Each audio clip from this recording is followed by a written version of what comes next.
This podcast is brought to you in part by a special group of individuals that I like to call my Patreon podcast producers, and all of them are over on Instagram. So please stop what you're doing right now and go show them some love, because they're showing big love to this podcast.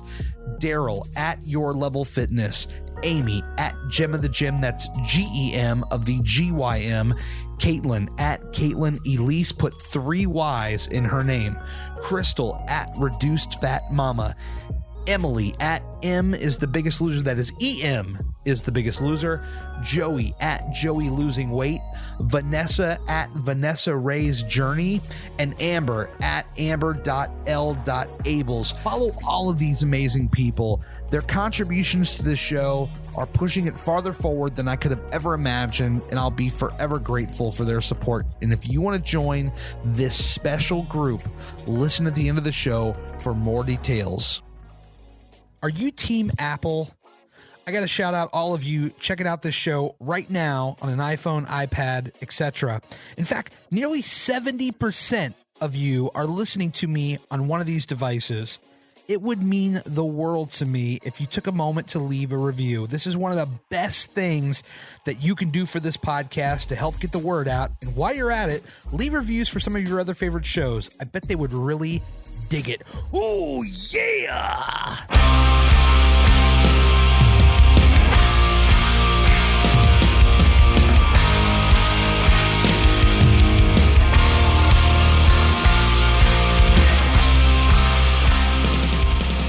How's your day going? It's going pretty well. I actually just got in the car a few minutes ago from running. Oh, cool. How'd your run go? It was hot. It's like 80 here and really humid. So at the beginning, I was kind of running. I did like, I don't know, a mile and a half. Right. I was trying to kind of see how far I could jog without stopping. Yeah. And then I just finished it up by walking. I think I did like 4.25. So very nice. Not terrible. No, not at all. It's very good. In fact, you know, this weather, it's finally turning around. If I remember correctly, I know you are somewhere in the Midwest region. Yeah, I'm in central Illinois. Okay, gotcha. And so I believe y'all had some snow pretty late up into the year, didn't you? I want to say you were one of the people I seen on Instagram that was like, this snow, it's crazy. Yes, we did have snow. I want to say it was maybe even in April. It was really late. We've had some tornado stuff coming through the area too. It's just been crazy. Yeah, I don't care where you live. Snow that late into the year is unacceptable. That's my thought on it. I'm with you there. I completely agree. Yeah, I think you know, by like February into early March is when we should stop thinking about all that snow stuff. I just, you know, I'm not anti-snow necessarily, but like the cold weather after a while gets old. Like it's cool for a while, like when you're rocking the hoodies and all that stuff, but after a while it's like, all right, enough is enough. Yes, I am with you there. How long you been in Illinois? Are you like born and raised there, or did you move there later in life, or?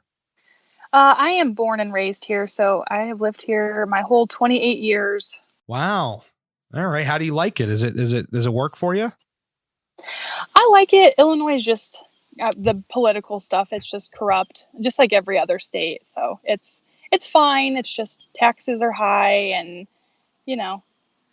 Yeah, it's I think it's crazy wherever you go. Like, you know, I would not recommend this area here for anybody, just based on, number one, the traffic, and then, you know, everything else is just, I think anywhere you go, like I have this wild ideas that if I go south, everything's going to get better. And I think that even if it's not as great as it looks or appears to be, just being closer to the beach will make me happy, I think.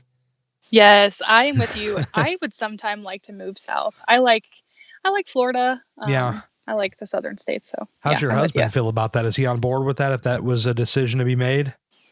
He likes the South as well, but all of our family's here. That's kind of why we haven't moved. Yeah. I think I would have been fine with it before we had a baby, but he's 2.5, and I like to be close to family in case they need something or we need something. It's nice to be close. Yeah, that makes sense. I know, like in South Carolina, my wife has family down there, so it would make the transition somewhat easier. I mean, obviously, I would miss my mother dearly and my stepfather dearly, and other family that I have here. But knowing that there is at least some family down there, and it's not like it's some completely new place that there's no family. I think it would be at least an easier transition.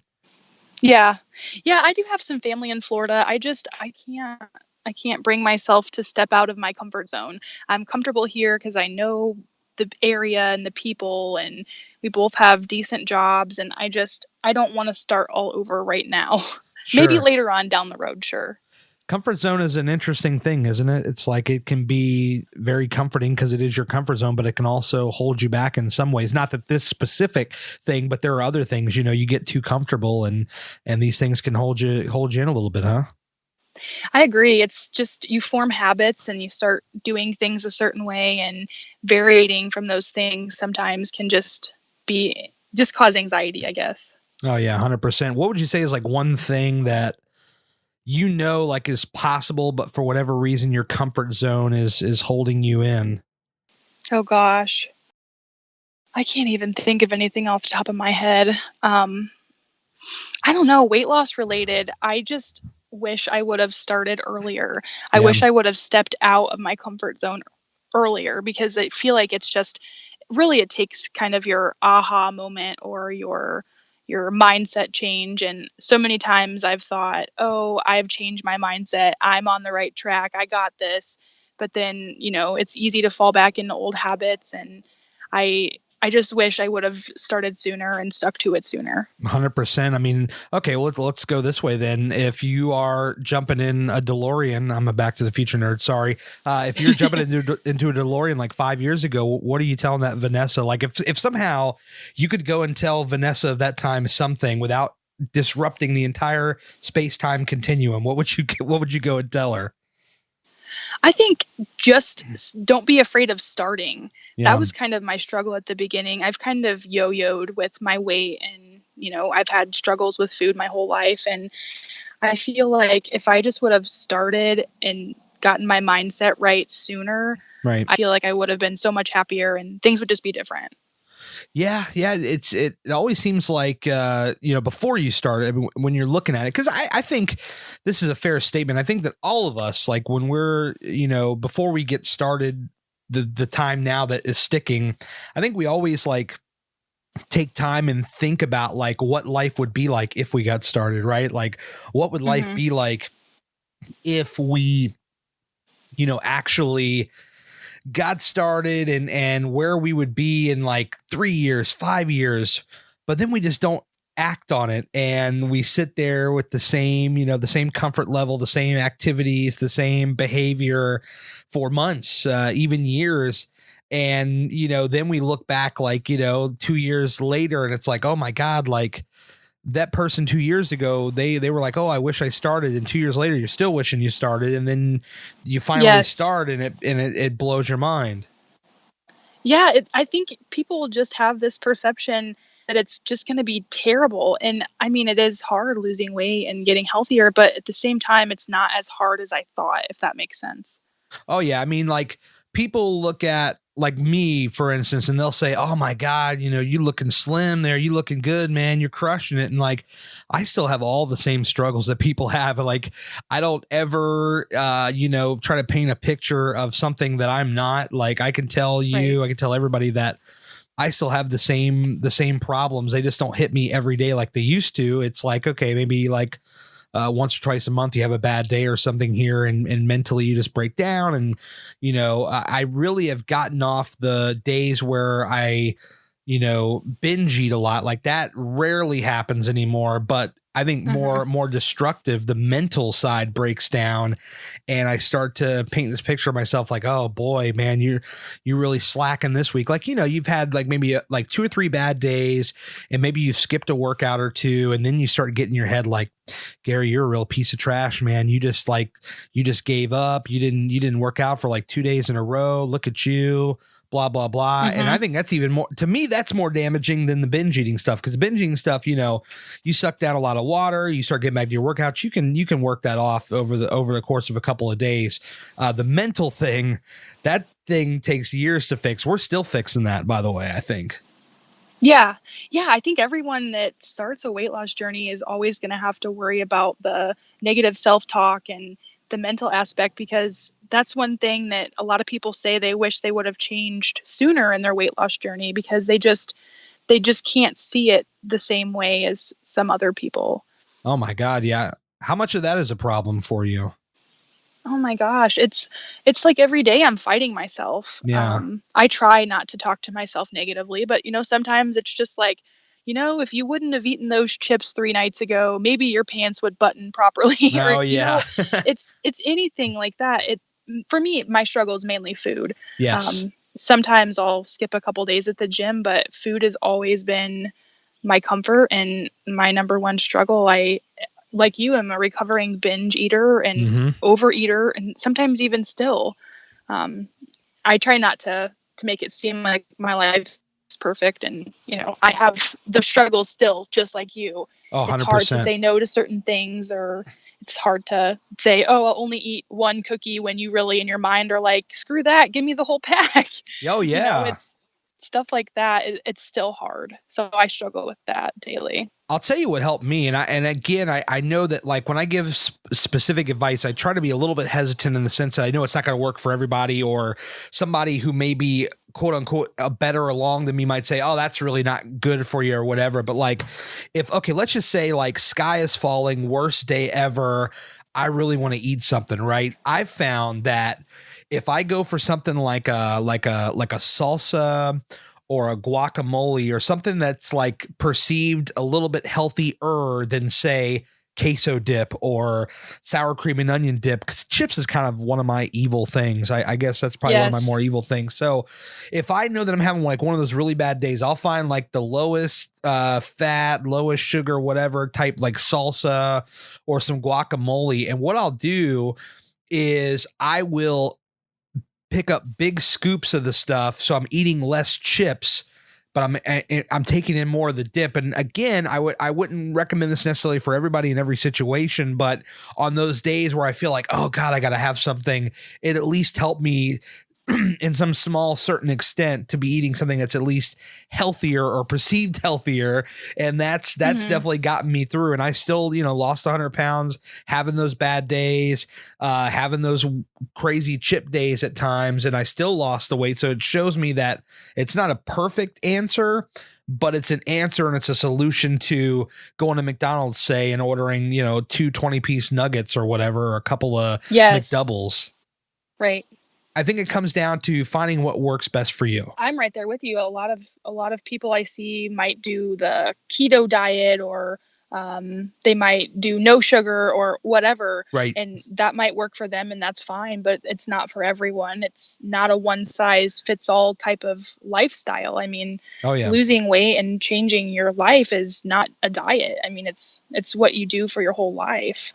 Oh my God. Yes. Amen. I mean, that's really, the more I'm going to say this more and more, and I know you listen to the podcast regularly. I mean, it's the more and more I have to say this, it's like, you got to do what works for you. And, this is not some short-term experiment or class assignment. This is life. And like, these are things that you're building into your life permanently. It's not quick fix solutions and all that stuff and temporary projects, or I think that's why I'm kind of in agreements with like Daryl when we talk about like these 30, 60, 90-day challenges. Like, I get it, it's kind of fun to participate, it motivates you have that camaraderie with other people, but at the same time I don't know how much it actually helps building long term as opposed to helping you out in the short term. And then after the quote unquote challenge is over, a lot of times I think people slip right back into their old stuff.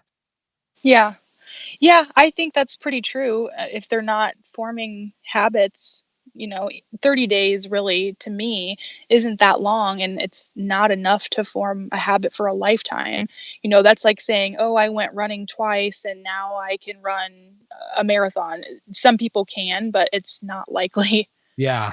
I think the challenge that we should make for everybody would be, I challenge you to commit 3 to 4 days a week of working out and just not stopping. Like, 3 or 4 days. I think that's very realistic, as opposed to saying 5 to 6, like a minimum of 3 to 4 days a week of working out. Challenge that for the rest of your life.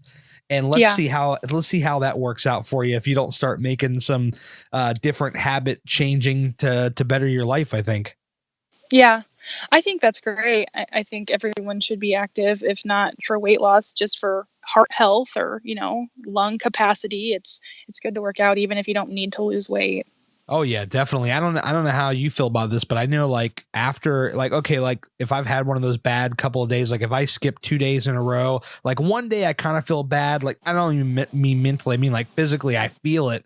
But after 2 days, I really feel awful. And then by the third day, I'm just ready to jump back in. Like when I got home from Cincinnati, my knee was all banged up. Like I had to like modify workouts like crazy because I couldn't do my normal thing. And it was killing me on the inside that I couldn't do my normal routine. It was driving me nuts.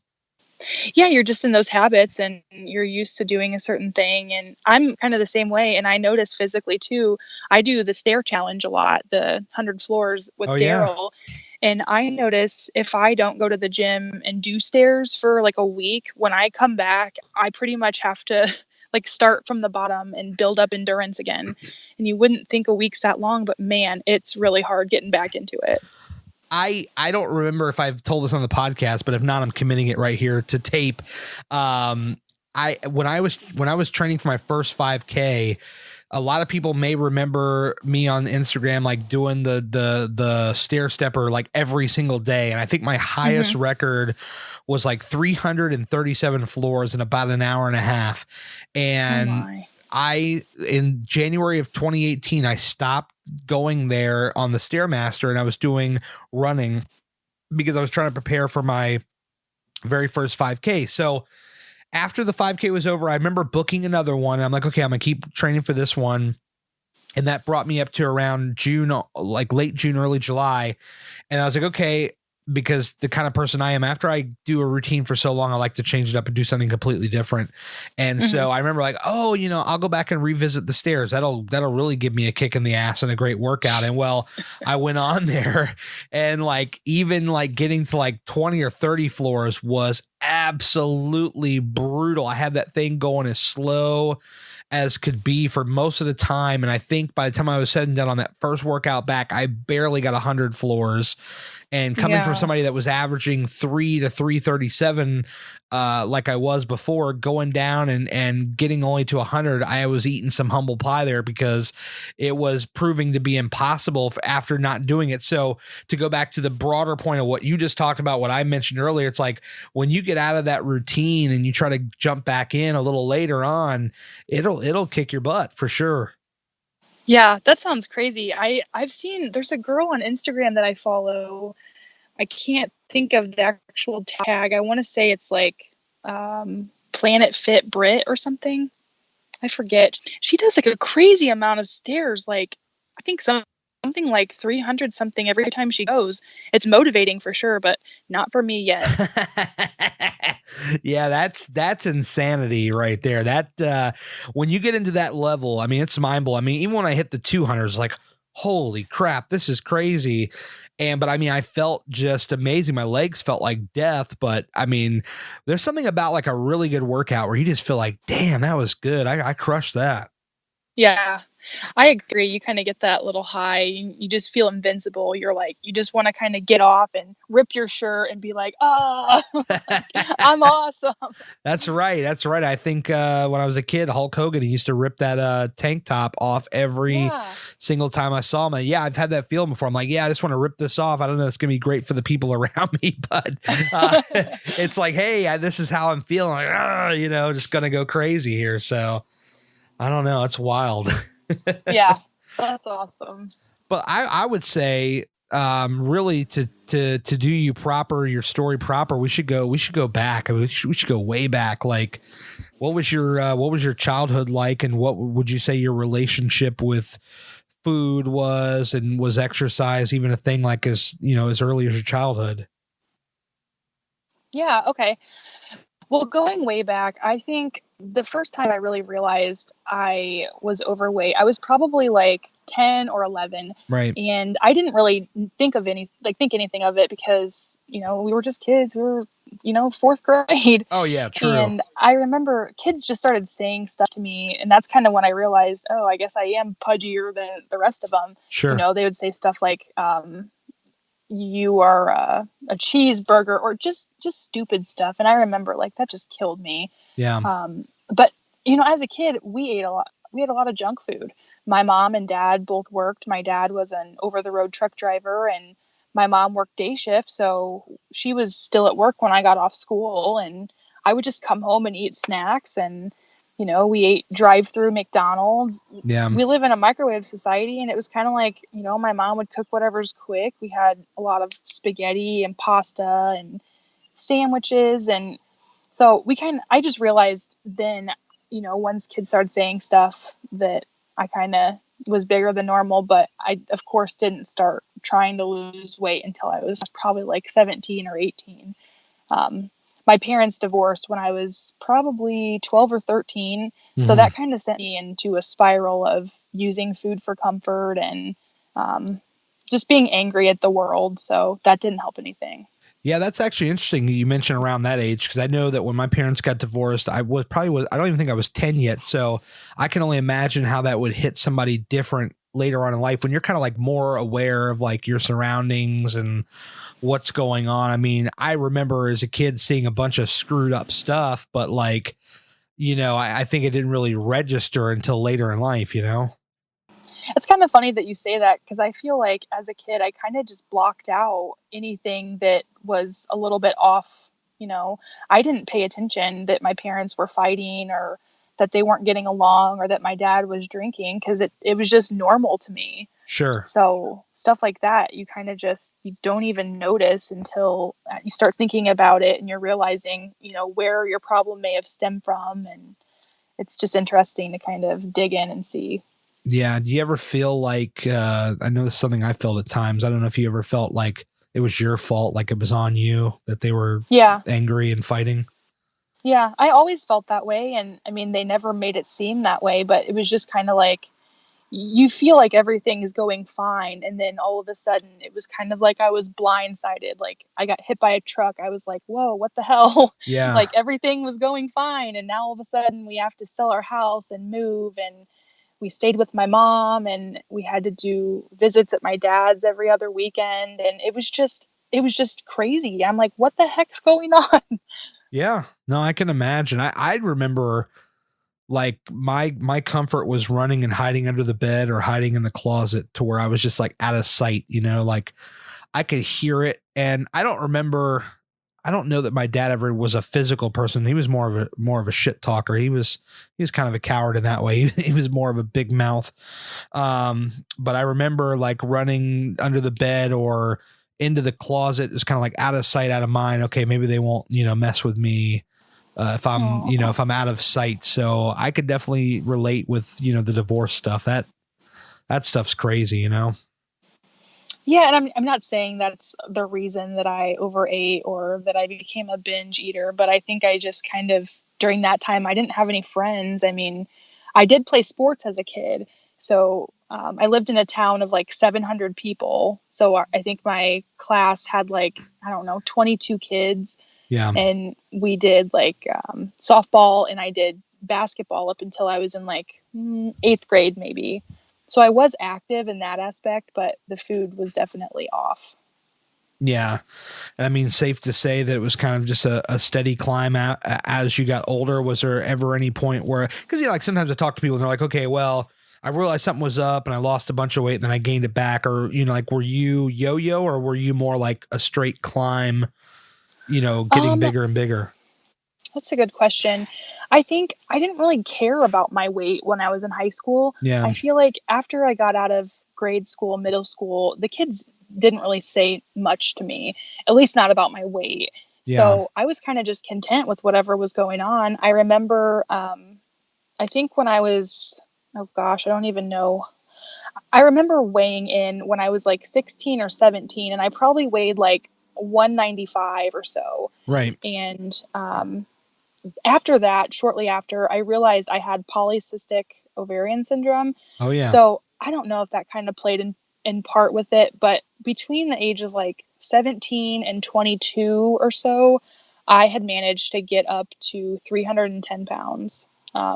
Yeah. I realized at that point I kind of had a problem, and I started doing a beach body workout called Insanity. And I did that with my boyfriend at the time, and we started eating healthier, and I dropped 50 pounds. So I got down to like 260, maybe 265. Yeah. And then slowly after that, we ended up breaking up, and I gained all that weight back and more. I got up to my highest at 350 pounds in June of 2017, maybe. That's one thing you hear a lot is the old, I break up and I gained a lot of weight. I think for me, actually, it was kind of the opposite. Like I was married once before, and I remember towards the end of that, I was actually not eating as much because it was kind of like, well, we were fighting, so nobody was making dinner. And, I just wouldn't eat, or I would just, find something small, go to 7-Eleven and have like one hot dog or something. Whereas when I got with Heather, we were traveling all over the place, and like we were stopping at everywhere, like every conceivable place that we had never been, like, oh, we got to try this, we got to try that. And that happy weight kind of stuff that started packing on. And that's kind of where I started to ascend in the weight, but it's quite the contrast there.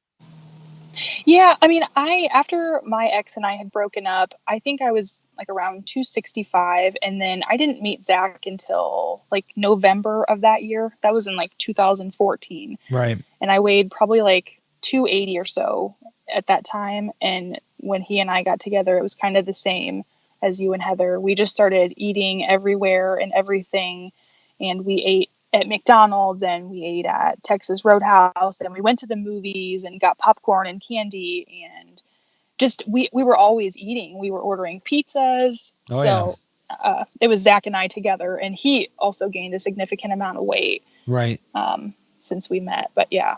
Yeah, and you talk about the PCOS. I don't think I'm speaking out of turn, because I think my wife has made it clear publicly that she also has that. And I don't know, all the ins and outs about it, so I'm not really qualified to speak on it. But I do know, based on talking to her, that it definitely can do a number on your body, especially if you're trying to get in a good spot. It can kind of create some roadblocks or speed bumps along the way, and definitely for sure can cause problems when you're trying to have children, because that's something we've faced for quite a few years now. Yeah, that's definitely one of the things. It kind of depends, it seems, on like what type of PCOS you have, because they say there's like, I don't know, 4 or 5 different types. Right. And I seem to think I have sort of an insulin resistance form, which is where I don't process sugars as well as some people.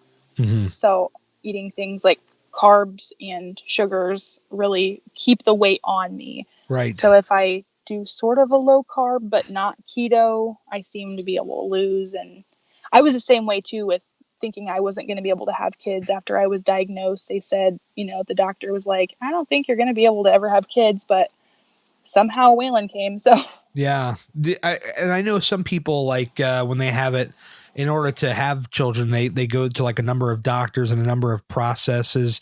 Did you have to deal with any of that, or did it kind of just come naturally for you? Well, to be honest, we weren't trying at all. We weren't preventing, but we weren't trying. Gotcha.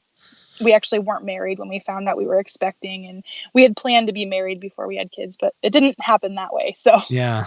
Well, I guess that's kind of cool, right? Because I know a lot of people that have the PCOS, like there is that struggle that you hear about, like, oh, I wish I could have children. And, there's a lot of emotional stress. So it seems like it kind of came up for you. So that's got to kind of be like a blessing in a way, like, oh, wow, this is cool. We're going to have a kid.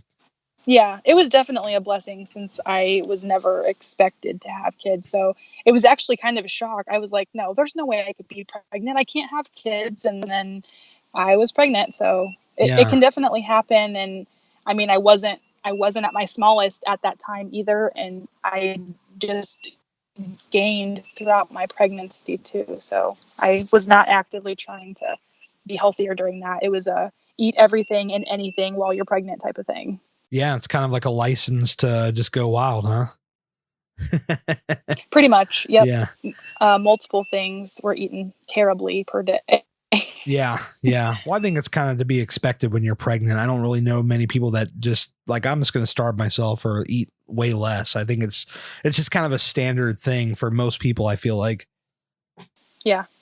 So, so like how, like what was like the highest, if you don't mind, like what was the highest like weight that you got to? The highest weight that I recorded was 350. Okay. And this was in June of 2017, right after I got married. I was at the biggest I'd ever been at my wedding. We actually got married on the 10th of June. And I think I literally started working out and eating healthier the next week because I saw some of the pictures that were taken at my wedding and I was just mortified. Yeah. I couldn't believe that I had let myself get to be the way I was. I was unhappy and uncomfortable and nothing fit that I had. I had to buy bigger clothes.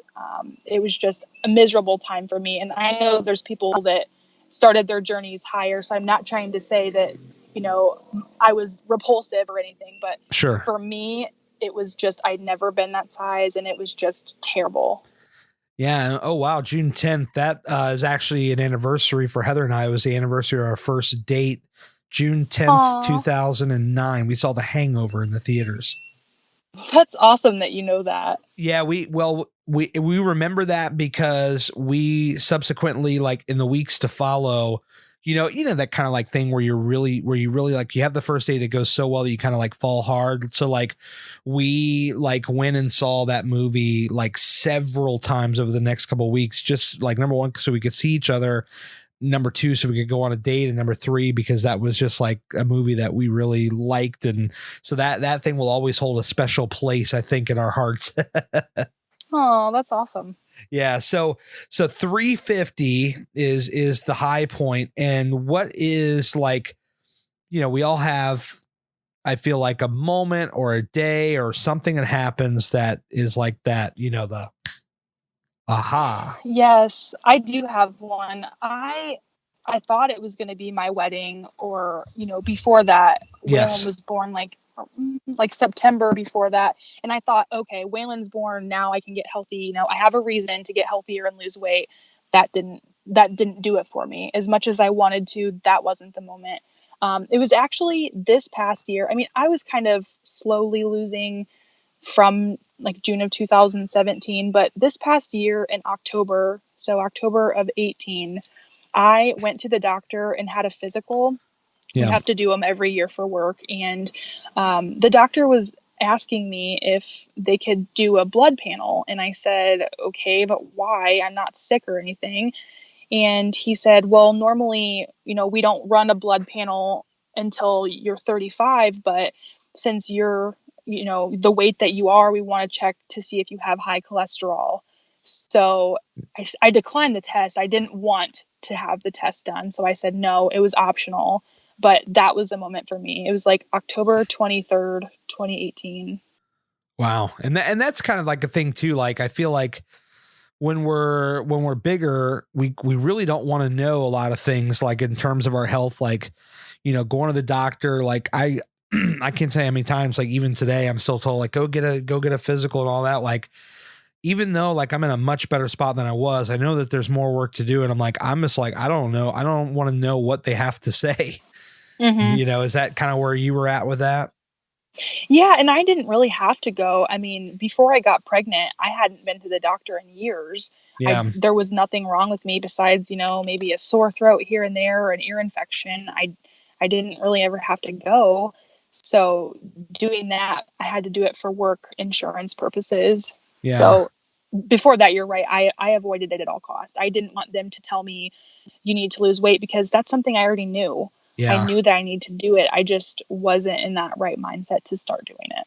Yeah, it's something that we never want to hear. And I feel like, you know, especially with our families, more often than not, it's usually family or spouse or a combination of both, like where they tell you, like, you know, you got to lose weight. And it's almost like, you know, they're telling you the obvious, like, I know, but you're just not ready yet. And it could kill you at times because kill you mentally, because, you know, they're telling you stuff you already know and you're well aware, but you just don't have that inner strength, that mental strength to like begin.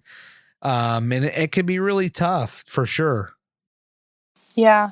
I don't think I really had, I mean, most of my family and friends have been really supportive, and no one really ever said anything about my weight.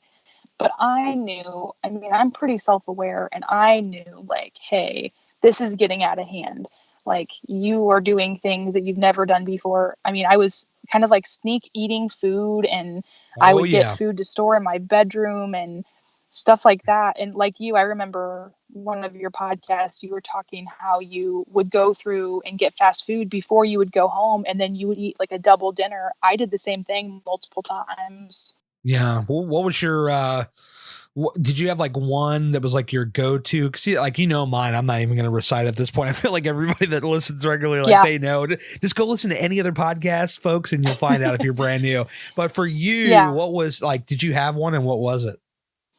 I didn't really have a staple. I mean, I can literally eat something from anywhere. Right. I'm pretty versatile. But when I did go to McDonald's, what I would do is Zach and I would get a 20-piece McNugget each, and fries and a drink and everything. Yeah. And what I would do is get some kind of sandwich that I could eat from the drive-through to home. Yeah. And I would eat like my own burger or, you know, McChicken or something before I'd even get home, and he wouldn't even know. Oh my God. So you know what you just said there just brought up something. Cause like I haven't even like said this on the podcast, cause I hadn't thought of it. Like there is that thing, like going out, like, okay, your husband or my wife will say, hey, you know, go out and pick something up on your way home or something. Right. Okay. So you like, you take their order, whatever they want.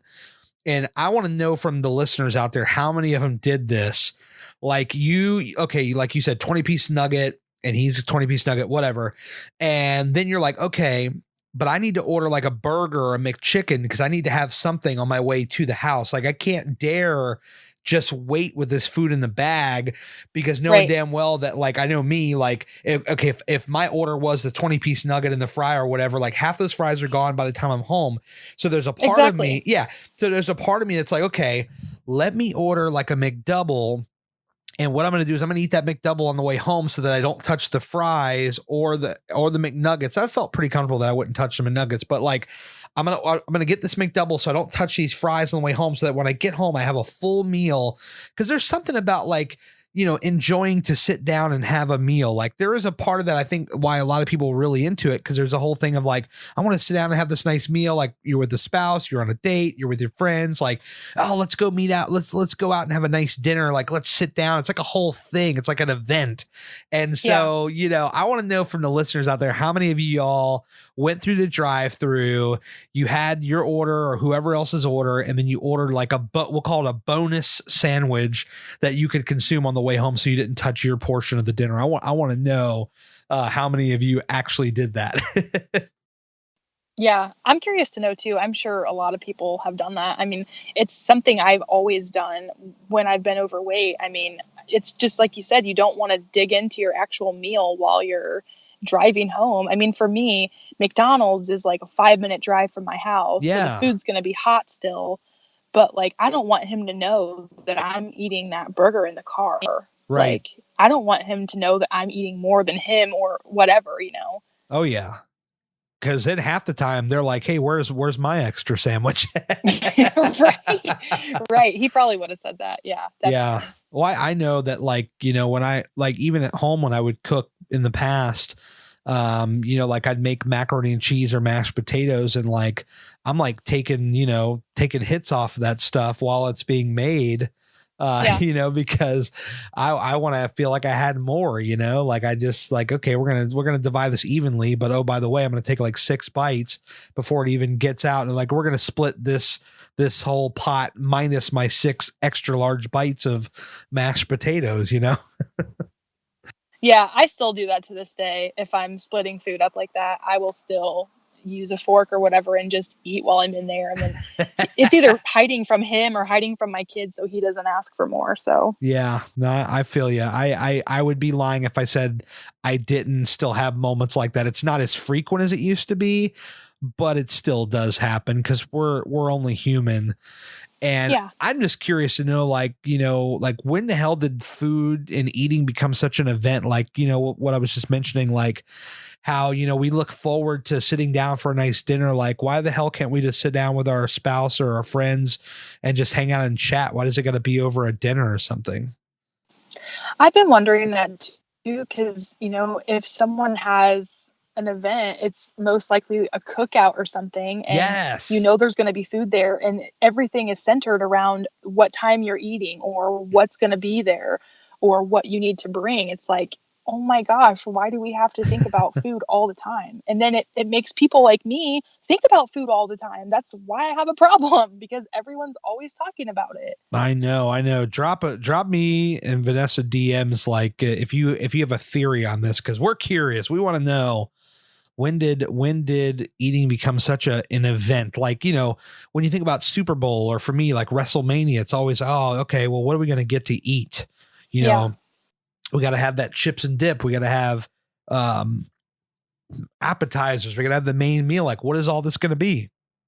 And it becomes a whole big thing. Yeah, and even, celebrating something, if it's someone's birthday or if someone has a graduation, they want to go out to eat. And it's like, there are so many other things to already have to go eat. Yeah. I mean, of course, I like eating, but at the same time, it's like, then you have to think about what you're going to eat when you're there. If you go to a restaurant, sometimes I'll try to pull up a menu and look, if I've never been there, like, okay, what can I eat from here? Or what should I eat from here? Yeah. When you were around that 350 mark, did you ever spend your weekends on Yelp trying to planning out your day around where you're going to eat? You ever deal with that? Yeah. I mean, Zach and I would always talk about, okay, what are we going to have for lunch? And he'd be like, I don't know. What do you want?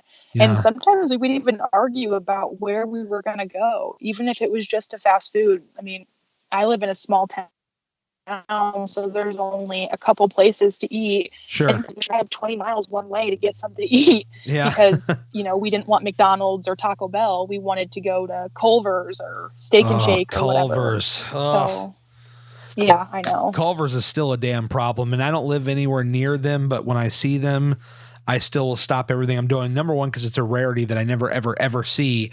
I only see it if I was in the Midwest. Like I was in Wisconsin a few years ago. My wife's friend was getting married and we saw one, and I like Googled them and figured out who they were. And this is before I even started working on my weight, and went in there and just tore it up. And then I had a trigger. I was in Carowinds theme park in Charlotte, North Carolina last year, and right outside the gates is a Culver's, and it was the first time I had seen one since I was in Wisconsin like 2 years prior, and I dropped everything. I'm like, I have to go eat here. I have to eat this. It is like an addiction, those damn butter burgers. Yes, Culver's is delicious. They also have these little cheese curds, like kind of like a fried mozzarella stick. I love them. So good. Dip them in the ranch. Oof. Well, and that's another problem that we had, going through Culver's. What we would do is Zach and I would go through and order a meal for each of us. And of course, we would both get cheese curds, but then we'd also get a large cheese curd to eat on the way home. Oh, yeah. You got to split them. Yeah. Yeah. Oh, man. We're speaking the same language here. I'll tell you what, I can feel it. It sounds like we have kind of some of the same food things going on. Oh, 100%. So, I mean, when you're 350 and the doctor says, we want you to do this test, but you didn't do the test, like, and you knew it was time to get going, like, when you're thinking about it from a mental perspective, because we talked about earlier, it's like, hey, you wanted to do something before, maybe you weren't in the right mental frame and ready to go. So what was it about this time? It's like, all right, this is different. Because I mean, I can see your pictures on Instagram right now. You're crushing it. You look awesome. You've done a hell of a job. So what was it that stuck? Because I know people probably hit you up. I get the same question like, wow, how did you do this? How did you get started? And what was that for you? Yeah, people always ask me, how have you done it? What do you do? And I honestly don't have a good answer for it. Yeah. Honestly, one of the main things I've done is I have stopped eating fast food. Yeah. I don't go to McDonald's. I've kind of like you kind of banned it, I guess. I don't eat McDonald's or Wendy's or Taco Bell except very rare occasions. Sure. I don't drink soda. That's one of the things I completely cut out. I drink pretty much strictly water or like iced tea and coffee. I eat a lot of vegetables, or at least I try to. Yeah. I kind of limit my carbs just because the way my body processes things. If I eat a lot of carbs, it keeps me bloated for longer, kind of like eating sodium. Oh yeah. So, but I don't use MyFitnessPal very often. I have a hard time tracking stuff like that. Yeah. But I do write down everything I eat, so I know, but I don't count calories. Fair enough. Fair enough. And like when it comes to the exercise portion of it, I mean, like, how did you devise a plan of what you were going to do? Because to get off your butt and go to the gym initially is not the easiest thing to do. So what was it for you that, what helped and what was your starting point when it came to working out? For the gym, I actually didn't go to the gym at the beginning of it. Right. When I first started, I actually signed up under Beachbody, and I know some people have different opinions on doing them and the MLMs and stuff like that, which I totally get it. Yeah. But I did Beachbody workouts. I was trying to kind of use a portion control method for my food, and then the workouts, it would basically play the video and you would kind of do it right along with it, kind of like your DDP. Yeah. They would play the video, you do the moves at the same time. And I kind of just started doing that at home until January of the beginning of this year. My father-in-law was like, hey, I want to lose weight. Do you want to join the gym together? So Planet Fitness has like the $20 a month membership where you can bring a friend every time you come. So I was like, sweet, we can both go to the gym for $20 and we can work out. Well, he fell off pretty early, but I kept at it. So between January and now, I think in January, I'd have to look back and see. Let me see what I weighed in January. But I've just been consistent. I think, let's see, January 1st, I weighed like 309 pounds. Right. So right now I'm at 279. It's awesome. So I really don't have a good answer for what I did besides I eat a lot of vegetables and fruits, and I try not to eat a ton of salt or carbs. Yeah, it can always be tricky trying to figure out, the right plan. But I think once you figure it out, and it sticks, it's like, man, you're on it. And I mean, you've done it, you're doing it. And I think that you finally have figured out something that works for you. And I would just say, just keep on keeping on, as they say. Yeah, definitely. And I don't really deprive myself. I know that, there are certain foods that some people cut out, and I have tried that. Yes. But it almost seems like I'm kind of an all or nothing type of person. So if I cut it out, I have to cut out all bad things, like quote unquote bad things. Yeah, that makes sense. But if I eat it in moderation, it's almost like it's better. I don't know. I kind of go back and forth with the all or nothing or the sometimes. It's hard. Yeah, no, I mean, it's fair. It's never easy. And sometimes you have to look at it like that. How's the support from your husband? Is he on board? Is he working out with you, or is it just more of like a support kind of thing? He's pretty supportive of what I'm choosing to do. He wasn't really a fan of the Beachbody thing because I was a Beachbody coach trying to sell for a while. Oh, yeah. He hates that. I think that's So, probably when you talk about the people kind of have a thought about Beachbody, I don't know that it's the workouts. I think it's more or less some of the coaches, not all of yeah, them, but some of them, the methods that they take to try to get you on board. And it's all wrong. I don't yeah, agree with it. You could be a coach and want to help people and all that stuff. But I think that they probably get in the system, and I've never been in that system. So this is all just me guessing, but I'm going to assume that company or companies like that, they encourage you sell more than help. It's more sell.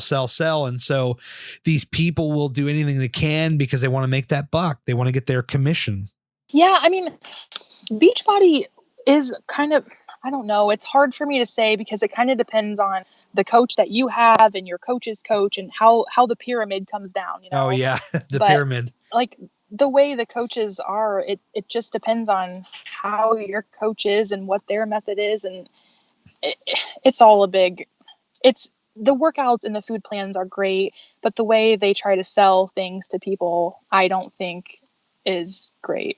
Yeah, So, I will say this, because I know we have a lot of people that listen that are either on weight loss journeys or they want to get on started, or maybe people that want to be coaches even. And if you want the blueprint, in my opinion, on what makes a good coach, look no further. And yes, I'm partial and I realize this, but my friend Daryl Perry at Your Level of Fitness, he may be like a drug dealer and push you into doing podcasts and believing in yourself and all that stuff, but he's a damn good coach. And the template that he runs with of, yes, I'm a coach and yes, you can work with me, but by the way, I'm going to give you all this free information and you don't have to sign up and pay me a single dime. I'm just going to give you all this helpful information, providing value to others. And if you provide a good enough value, there's a good chance that if somebody really, really is into what you're doing and they need the service, they're going to come to you. Bottom line. mm-hmm. Yeah, that's completely true. I feel like a lot of times with the Beachbody coaching and stuff, they would kind of push you to provide content because the more pictures that you're posting of yourself and saying how you've really felt attracts more people to you, which is true. I mean, I just had someone ask me like yesterday if I still did sell Beachbody, and I had to tell them, no, I don't. But right. I mean, people still ask me because they remember what I posted on social media about it when I was doing it. So, yeah, but you don't have to sell something like that. I mean, you're selling yourself when you're selling a product.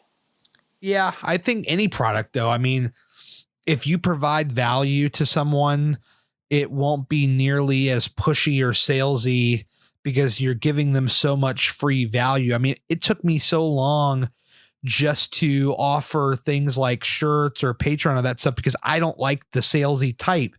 However, after a while, after so many years and enough people saying, okay, I think that you're giving something valuable, then and only then, okay, here's something that I can offer and it's completely optional. Everything that people are used to hearing from me is still all there. It's not like I held things back, like, pay me to hear it. It's more or less you get everything you've always gotten.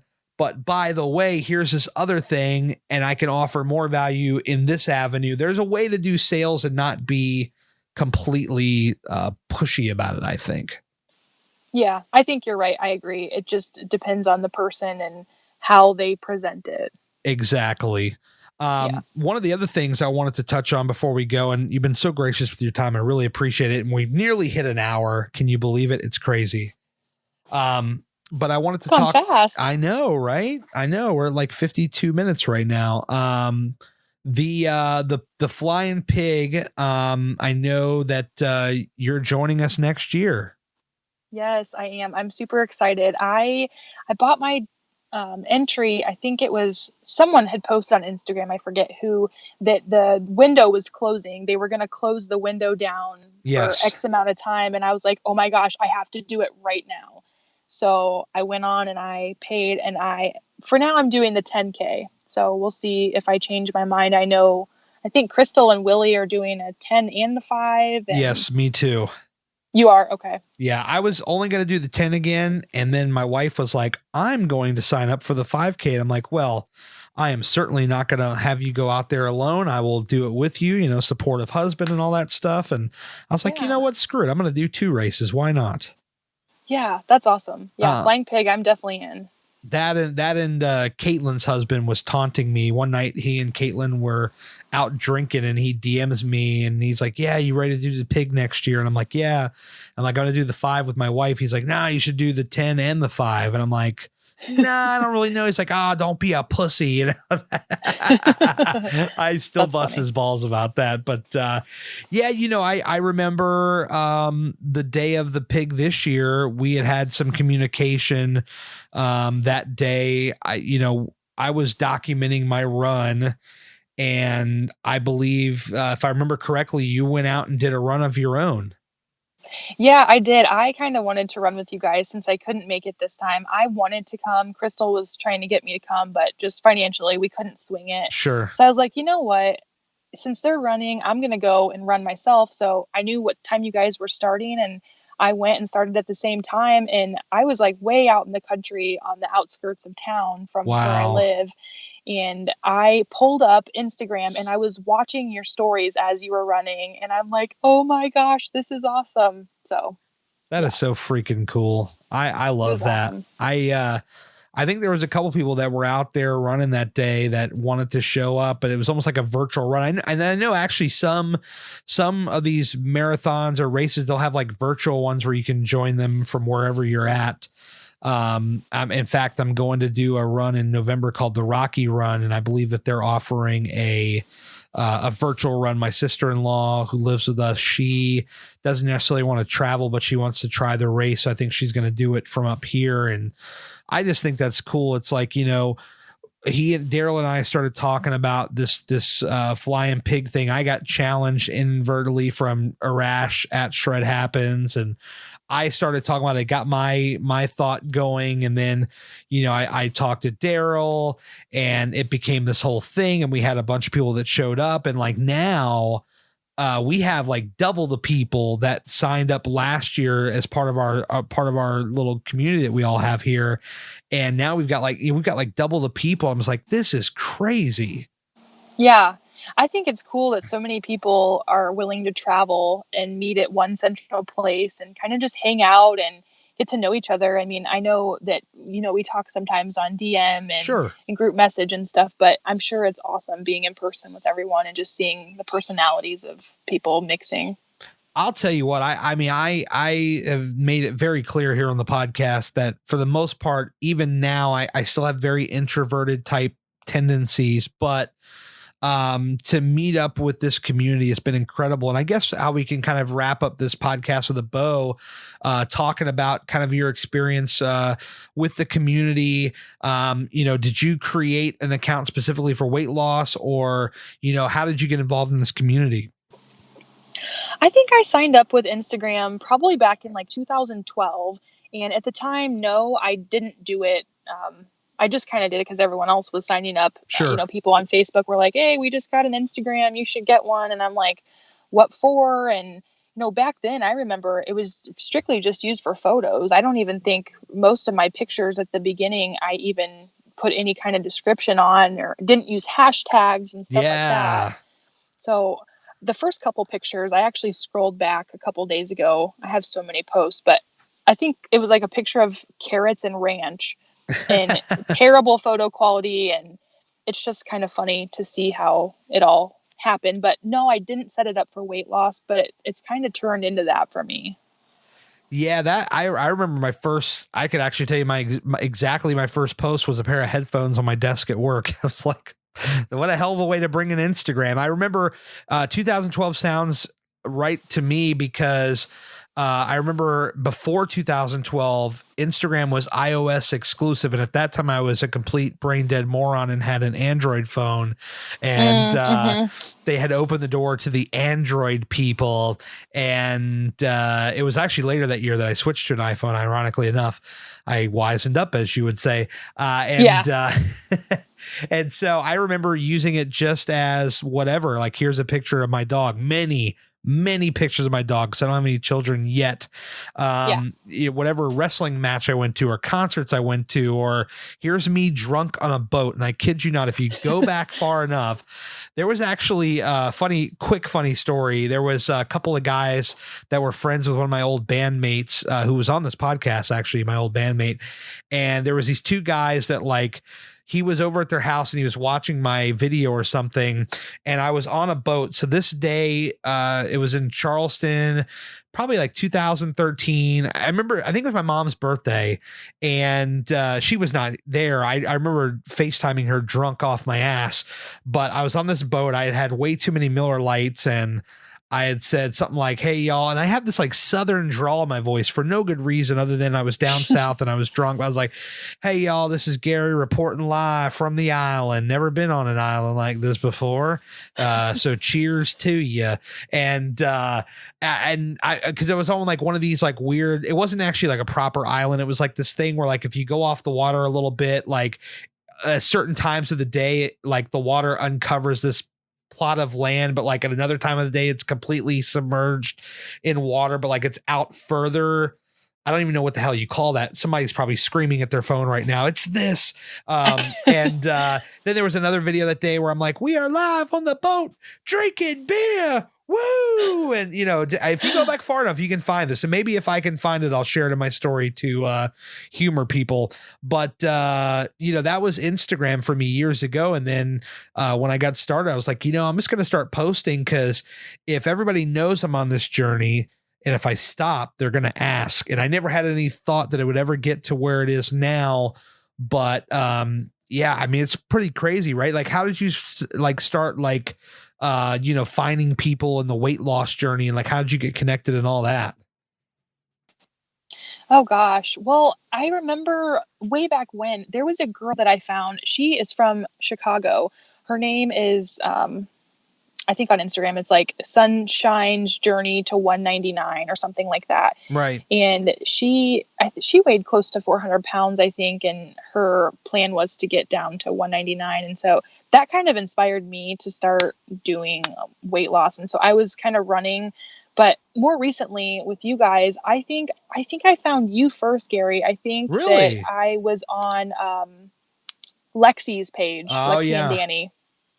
So I think one day I saw that you had posted, reposted something that you were in. I don't know if it was a meetup of you guys. Yeah, we There must have was been hanging another out. guy. Yeah, you guys did like a dinner or something with Heather Yeah. Lee Marie. Yeah. And Miss Itty Britty.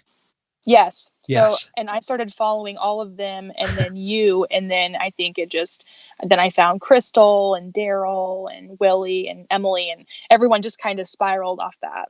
Yeah. Yeah. It's kind of crazy how that works out too. Cause like you meet one or two people and then like maybe they share something somebody else and like, oh, I have to follow this person. And then you just like go deep into the weeds and you find all these really cool people.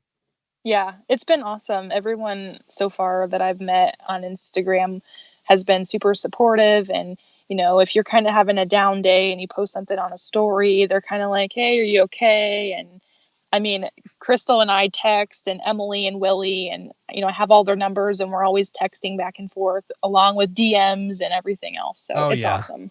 Definitely. Well, tell people where they can get you on the gram. On the gram, I am at Vanessa Ray's Journey. That's right. Stop what you're doing and go follow right now because she's crushing it. She will inspire you, guaranteed. And with that being said, the last question before I let you go, and I think you know where I'm going here. What are your goals as you look ahead to the next couple of years? Where do you see yourself? Where do you want to be? You've already come so far. You've done amazing. Where are we going with this? Where are you headed? Well, one of the goals I have is a weight loss goal. I know a lot of people say don't set weight loss goals, but I really want to get to 199 pounds. Right. And there's no specific reason I want to be 199. I just want to be out of the 200s. Sure. So fair. I want to be down at 199. I want to consistently track my food and I want to try to get to the gym at least 5 days a week. There you go. So I just want to consistently stay on the journey and not fall off like I have before, even if there's bad days. And I just want to kind of stick with it this time. Fair enough. Well, Again, you've done phenomenally, and I can't thank you enough for joining me on the podcast. Thank you so much. It's been a blast chatting with you. I feel like we covered a lot of ground here. Definitely. Thanks so much for having me on. It was awesome getting to talk with you. Remember at the beginning of the show, I mentioned a little thing called Patreon? Well, I'd love to have you join me. But Gary, what is Patreon? It's a website that is helping small creators like me raise funds to further expand their creative visions. For as low as $1 a month, you can help me further my dream of reaching as many people as possible and eventually taking the show on the road to meet all these fine people face to face and add a video element to this podcast. If you were to donate $4 a month, you'd be hearing the show a few days earlier with no commercials and getting access to my close friends group on Instagram. Donate $10 a month and you get all that plus your name right at the beginning of the show alongside other producers. But act fast. That tier is limited to 10 people. I've got a whole lot more to offer, and you can get all the details over at patreon.com/Gary Cantrell. If you made it this far, I really appreciate you. Thanks so much for checking out the show, and I'll talk to you again really soon. HardWorkAlwaysWins.com. It's more than just a clothing line. It's my mantra. I speak it, I wear it, I live it, and I'd love to have you join the Hard Work Squad. We're constantly adding new items to the store, including our brand new Future-ish hats, which come in a variety of colors, including camo. I mean, who doesn't like camo? We also just put our famous Splash logo in gold to match our OG logo, and there's so much more here. You just got to check it out. Here's the best part. Use the code PODCAST at checkout to take 10% off of your very first order and join the Hard Work Squad today.